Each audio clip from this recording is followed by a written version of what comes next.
Hi, I'm Evilise Page, and thanks for listening to the Believe Big podcast, the show where we take a deep dive into your healing with health experts, integrative practitioners, biblical faith leaders, and cancer thrivers from around the globe.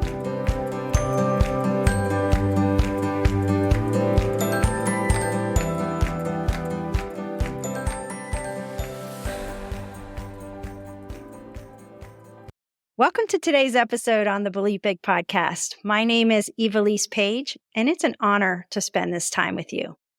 Cancer, a word that strikes fear into the hearts of many. It's a battle that millions of people around the world face every day, affecting not only their physical health, but also challenging them emotionally, spiritually, and mentally. Yet with this harrowing fight, we often discover incredible stories of strength that inspire us all. One of these individuals is here with us today to share his story of resilience.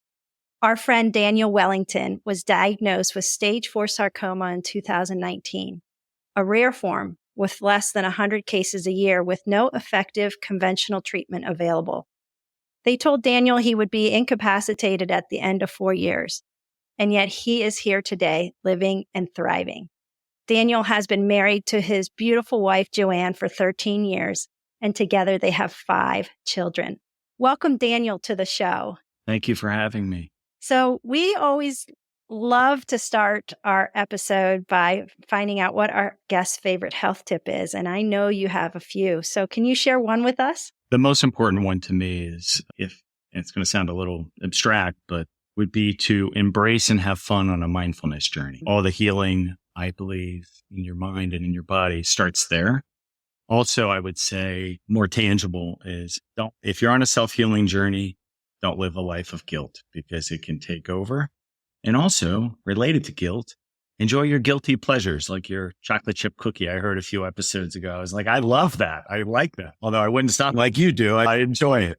I thought that was a great point you made. Well, I love those tips. Embracing fun. I think that's something that as we get older, we sometimes forget to do. And we get so oriented with our day-to-day tasks. And even when you're on a cancering journey, you're so focused on the cancer that we don't take time to sit back and just have fun and do childlike things that we used to do. Run through a sprinkler or draw with chalk on your driveway. Put a positive message on there. I read that earlier today and I'm like, I'm going to do that. So you're just confirmation that I need to embrace more fun and have more childlike fun in my life. So that's a great tip. Can you share with us about how you found out you had cancer and what you experienced? Everybody gets surprised, but I was having some chest pains and I went in to go through the whole cardiology thing and everything was wonderful. I was on the treadmill running like crazy, no issues at all. And he said, you're fine, but you might want to stop downstairs and get a calcium scan of your chest, your heart. I had done that before and I kind of liked that. So I was like, well, I'll stop down and get it. It was really easy. And I got a call from him. He said, your heart's great, but there's a lot of spots on your lungs. There's something going on. Of course, we were really hopeful for a nasty infection, a fungal type thing or something. And as it turned out, I had, and I still have maybe about 80 to 100 little tumors hanging about there. But when they did a biopsy, they found out what type of cancer, extraskeletal myxoid chondrosarcoma. And then they realized that it had started somewhere else. And as a deep tissue cancer with men, it usually starts somewhere in the legs or other soft tissue areas. And it started with me in my right hip. So they took out a baseball-sized tumor out of my right hip, but that was more just for comfort. They didn't get the clean margins, but it definitely is more comfortable. And the rest of it is I'm just working to self-heal with the lung issues. So did you have any other symptoms with what you were experiencing at the time? I think I remember like in my hip, just a pain, a throbbing pain where the tumor was, but that's a weird thing about being in your 50s. You don't know whether it's just something in your 50s or if you have a legitimate pain. So I probably wouldn't have done anything about it. And it was a kind of a long route to get to. Yeah, I hear that. Jimmy wakes up sometimes and he's like, man, my back's hurting a little bit more today. And he lifts and he runs and he's super active. But he's like, I'm not taking that. He says, I'm 56 and I'm going to, keep going and work to be pain-free. But yeah, so I can understand that being at the age that we are, that's not something that we would see was out of the ordinary. And so after hearing that it was cancer and that it was rare and that there weren't any conventional treatments really, how did you process that? Oh gosh, probably just the normal way. Lots of fear, a lot of surprise, all normal stuff. And then I'm fairly pragmatic. So actually, I can't take full credit. My sister-in-law, Maria, suggested a book, and it was Dr. Kelly Turner's book, Radical Remission. And that was my start into research. And thank God I started there, because what an easy read and what a way to gain some hope and get some ideas. And what it did is just open up a fountain of other books and other reading, from very technical stuff like Jane McClellan or Nisha Winters to more spiritual stuff like Michael Singer and other people that you kind of write in that way. So after a period of worry and fear, and the other people around me kind of worried and being fearful, then we kind of leaned into it and decided to go to work, kind of self-heal. So it's a journey I live on today. Well, thank goodness for those books. I mean, they are incredible resources. And for those who don't know Dr. Turner's book, Radical Remission or Radical Hope, she interviewed over 1,000 patients who had a less than 25% chance of survival and are still here today. And she realized that there were now 10 key factors that attributed to each of them healing. We actually did a podcast with her earlier in the year. If anyone wants to check it out, or we can put them in the notes for people to listen to at the link. But it's fascinating to hear all the ways that people have healed and were told that their chances of survival weren't great. Can you share with us some of the things that you incorporated into your healing journey after reading those and investigating other options? Yes, I can share a lot. I do want to start and go back to the beginning, to the tip, because a little piece that might have been lost is embrace and have fun on a mindfulness practice. And the mindfulness, you talk about it a lot. It's no surprise to you.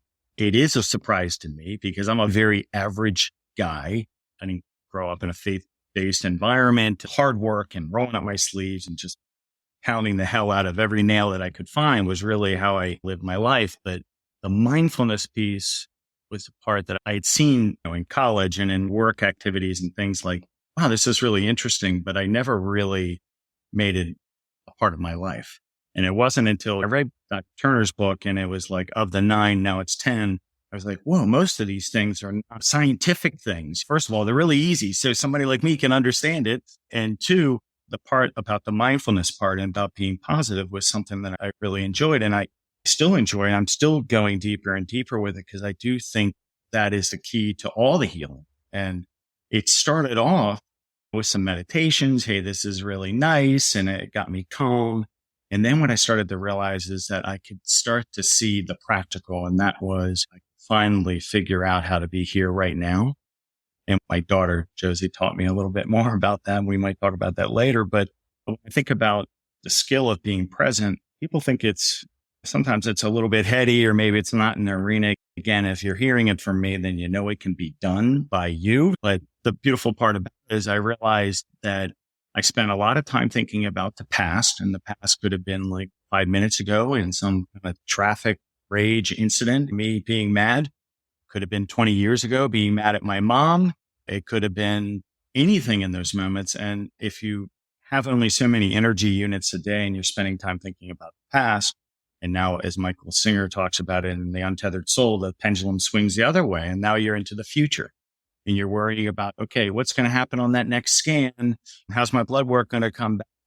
Also, is my kid going to graduate from college? How are they feeling about this cancer stuff? And you start worrying about all that. And it really can be a full-time job, at least with me, and spending all that time in the past and the present. But when the pendulum is in the middle, then you're present. And then you start to really see what the joy of presentness and being here and what it gives you and what you can see and what's laid on your doorstep, that you're like, gosh, how did I miss this? How did I miss this all this time?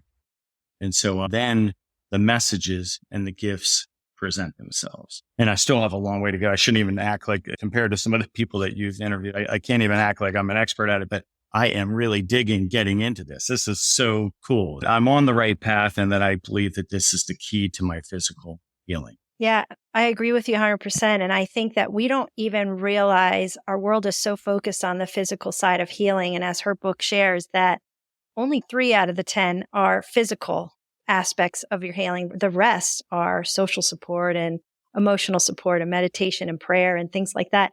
So yeah, we don't realize that we may unintentionally be stressed or harboring resentment or other things in our lives that is preventing us from healing and allowing our body to be rest and repair mode and to be at peace and be in the present and enjoy the moment. So I agree that is such a huge value to add in any journey and in our lives today. One of the things that I really enjoy listening to, I have a prayer time in the morning, but before I start, I listen to John Eldridge has an app called the Pause app. And there's one called 30 Days to a Resilient Life. And it goes through prompts and meditations on the emotions and then on mental capacity and strength and physical. So it goes through that throughout the month. 10 minutes in the morning, 10 minutes at night. And it is so peaceful. And it really sets you in a place where you can be in the present to hear from God and the messages that are for you in that day. So I love that you shared that. And I would love to know, I'm going to skip ahead because you touched on it. And I really want to make sure that we hear about that on this podcast. And it's your word that your daughter shared with you and taught you. And it's called ULLABETTA. ULLABETTA. Say that for me because I'm sure I'm not saying it correctly, but share with us what that is and what it means and what she taught you through that. Well, thank you for giving me the chance to talk about that. I don't think it could be pronounced wrong. There is a story with it, and I think it's worth sharing. So in the early stages of my cancer diagnosis, I was kind of cycling through the emotions, and like adults and have young children, you're doing what you can to shield your kids from that. In the early stages, you're like, how do I keep this almost a secret and be the dad that I always am and then be doing this on the side? Of course, once I got further into my education, I realized that, hey, being open and talking about these things is the best way. But I wasn't there yet. And I was really kind of struggling. The scans were showing growth. And on one particular day, I think it was June, and I was putting the kids down, saying prayers. And I was really hot to get downstairs and watch some TV, so I didn't have to think about anything else. Everybody has the trash TV that will always take you away from your thoughts, and I'm no exception. So I'm heading down the stairs, and all of a sudden I hear my Josie, giggling. She's 8, giggling in our household. That's common, thank God. But I get to the bottom of the steps. I'm a little bit irritated, and I'm thinking to myself, hey, Josie, go back to sleep, baby. It's time to sleep. And get down to the kitchen. I'm still hearing her giggling, right? And I'm interested. What's going on? So half irritated, half interested, I head upstairs and Josie's kind of tucked up under the blankets and she's giggling and a little bit uncontrollably. And I say to her, okay, Josie, it's time for bed. It's time to kind of get it together. And I start going through the process of tucking her in and she just keeps laughing. I said, well, look, Josie, at this point in time, you got to kind of share what's going on. Here I am. I'm struggling because I want to get downstairs. I want to mope in front of the TV. I want to think about my scan, think about all the terrible dark holes you can dive into. And here's this little girl, 8-year-old girl, just my daughter, my flesh and blood, just looking at me and giggling and having fun. And here's me saying, okay, I can do this, or I can go downstairs and do this other thing that I have planned. And she keeps giggling. And I finally ask her, I say, hey, Josie, what is the word? I said, what is it you're laughing about? She goes, I invented a word. And she was saying it through deep laughter. She was like giggling and I'm starting to laugh a little bit. And now it's a little bit uncontrolled. And I'm like, I'll speed it up here a little bit. I'm going to spend the whole podcast on this. But I said to her, well, what is it? What is that word? And she said, it's ULLABETTA. And we just both started laughing. I mean, it was a funny word. And we just kind of started falling about the place, giggling. And then we just sat there for a while and we just kept laughing. And it was like one of those belly laughs. So I had gone from being kind of depressed, a little disappointed and sad to like, now I'm belly laughing. And I'm like, how the heck did this transformation take place? And so we're laughing, we're talking. And I said, well, Josie, where did they come from? And she said something like, she says that she said this. I didn't hear it, but she said, I think it might have been a stitch, because at the time she was stitching those things that you give to your parents and then you frame them, put them on the wall. And we just kept laughing and laughing. I said, maybe it means that we should laugh often. And so we coined that and I tucked her in. I went downstairs and it became super obvious to me that a transformation had taken place, that my daughter had challenged me in that moment to say, look, you can be here right now and enjoy this beautiful moment with me and laugh and be here and present and get a belly laugh. I mean, how often do we get those? When it happened, I thought to myself, when was the last time I had one of those? And can't think of when the last time was beforehand. And I really believe that as I sat there on the couch and I went back downstairs, TV off, and processed it, that I felt like some kind of intervention, something had happened. It's still very emotional to me, but I feel like something's worked through her to say, hey, look, you got this thing. Be here now. Be here for these young guys. Be here for your family, and don't surrender to things that you can't control anyhow, or that you can try to control. And that changed a lot. And then ULLABETTA, later on as the weeks went by, I said, well, maybe it means to laugh often and live well. And to me, when I think of laughing often, it's not like, can I get a belly laugh when I'm talking to Ivelisse? It's not that. It's like, am I leaning in to joy and laughter and faith and hope and gratitude and love? Or am I consciously leaning into painful things? So that's laugh often. And on the live well side, it's not live adventurously, like jump out of an airplane or climb a mountain. I've done a lot of things like that. It's more like, am I people, places, things, events? Am I checking in and making sure that I'm not giving myself the things that can be hurtful to me?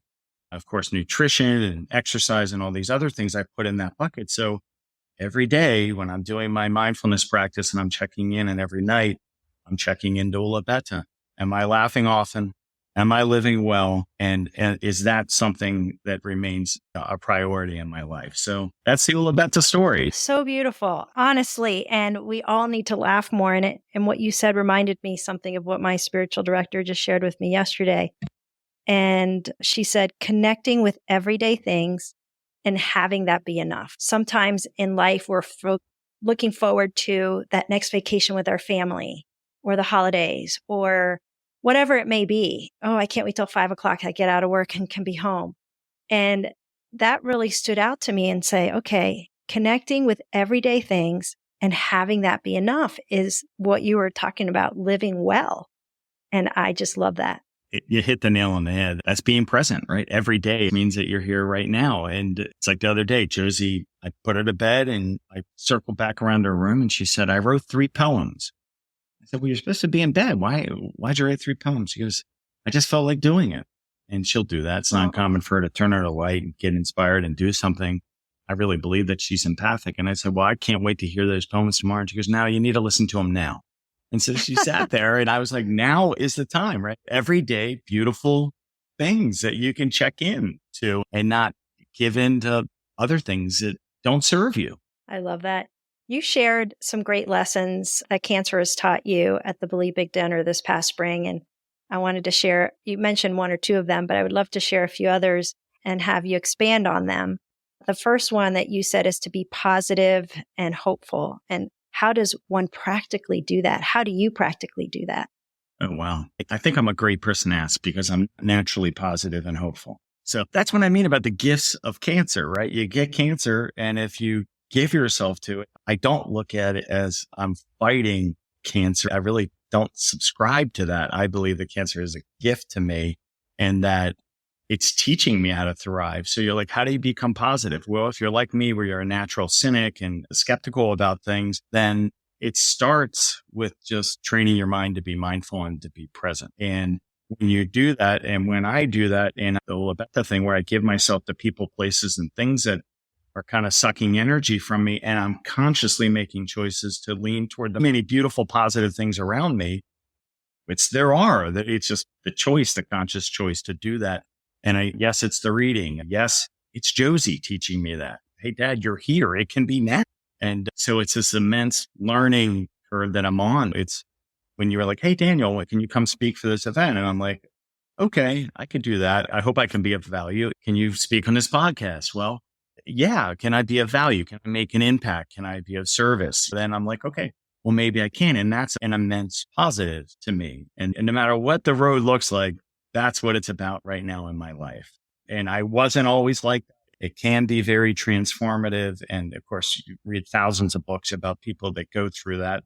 And I'm just in the very beginnings of that process and still just diving even headfirst more into it, just to make sure I can be somebody like my wife, who's always positive about everything. I'm like, how can you be that positive about everything? And instead of challenging her on that, I'm like, Instead, she becomes the study. She becomes the person I can emulate and be like, okay, how can I be more like you? That's awesome. I love that.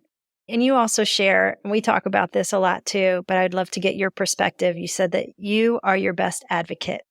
Share about that.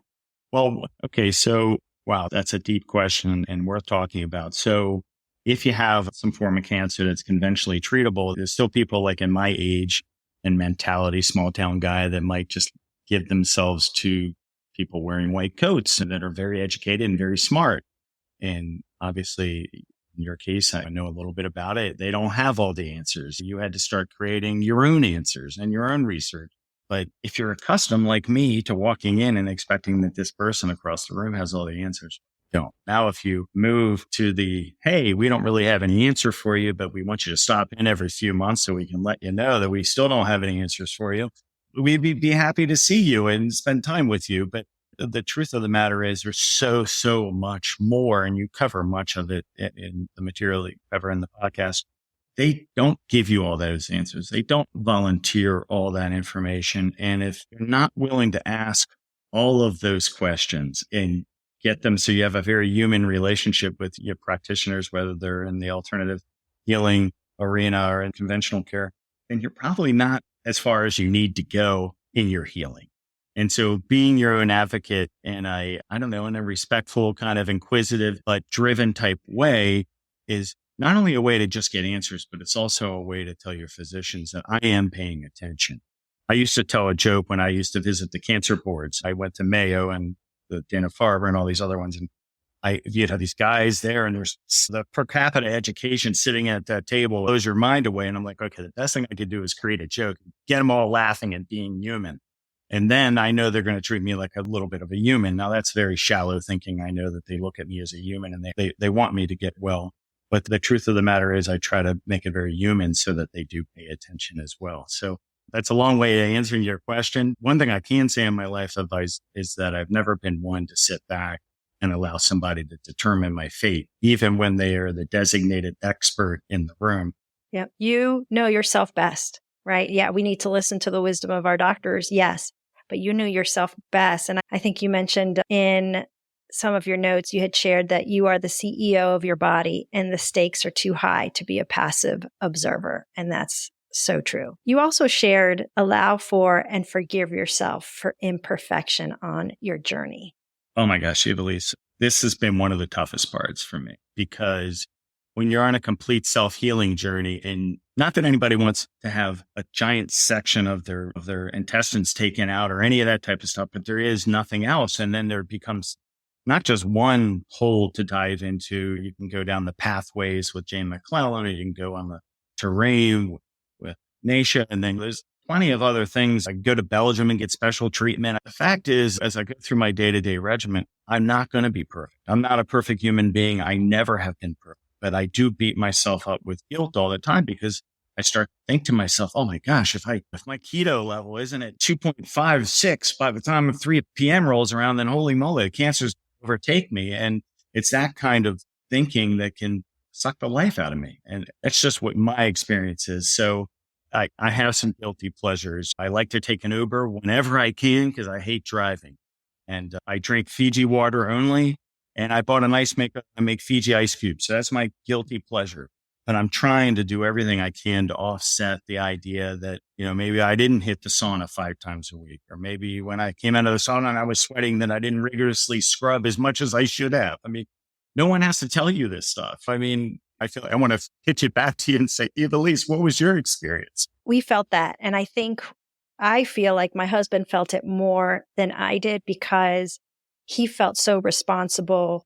Like, if we don't do this right, like you're not going to be here with me. And that terrified him. And I think sometimes the cancer diagnosis is worse for the caregiver than the patient themselves. And for me, I had a peace because I knew that whether I lived or die, I won, right? If I lived and I wanted to live and I wanted to be here for my kids, I would enjoy life. And if I died, I know that ultimately this is not my home. And I know that God and those before me are waiting for me in heaven. And it's just going to be a glorious day there. But when we were evaluating all the things that we had to do each day, and he was the same way, like, do we do this? Do we not do this? And it really was sitting at our kitchen table. And he finally had this moment and he said, you know what, Evilise? We could do everything right and you could still die. We could do everything wrong and you could live. Ultimately, your life is in God's hands. And do we trust him no matter how this turns out? And I'm telling you, it was like a huge weight was lifted off both of our shoulders because we were going to be wise in our decisions and do what we could, but left the rest to God to say, okay, open this door, shut that door, and relieve that stress and anxiety of making sure we had to do this and do that. And I think that was the best thing that he ever said to me, and it relieved it. And our mantra became, I trust you, God, no matter how this turns out. And that was our biggest lesson going through that. Thank you for sharing that. Yeah. So in closing, I would love for you to share, knowing what you know now, if you could go back in time, is there anything that you would advise someone who's starting their journey or in the middle of their journey like yourself that you would encourage them? What words would you encourage them with today? Okay. So if you're getting anything out of me talking today, then I would encourage them to say that I'm average and that if I can do it, then anyone can do it. The second thing that I would say is that I really highly underrated stress and the impact of stress psychologically and physically, and also early trauma. Stress, I thrived off of it. I thought stress was the thing where I sold my company, did transactions all over the world, flying all over the place. I was very self-important and all that stuff. And I didn't realize how much that I was laying on myself. And then that all leads to the last part, and that is an active mindfulness practice. It's a very easy thing to get involved in, and the benefits just keep pouring out, and there's zero wrong way to do it. So it's almost like the return on investment is so quick and so immediate that if you just give yourself a little bit of time. And why? What's the direct tie-in to cancer? The direct tie-in to cancer is that we need to be present to make our best decisions about our care, away from our dark emotions, away from the fears that we live with. And it gives you the chance to see things that are right in front of you that are very beautiful and enjoy those things. Even in the best case scenario, we don't know what tomorrow brings. Nothing's promised. So I'm a neophyte. I keep saying that, but I'm so glad that I'm dialed into it now, that I can be here with somebody like you and leave here and go play soccer and coach my boy and have fun and enjoy that. And whatever happens, it's going to happen, but I'm going to live my life all the way. ULLABETTA. I love it. ULLABETTA. Laugh often, live well. Thank you, Daniel, for being with us today. It's been an honor. Oh, man. It's been great. Thanks so much, Evilise.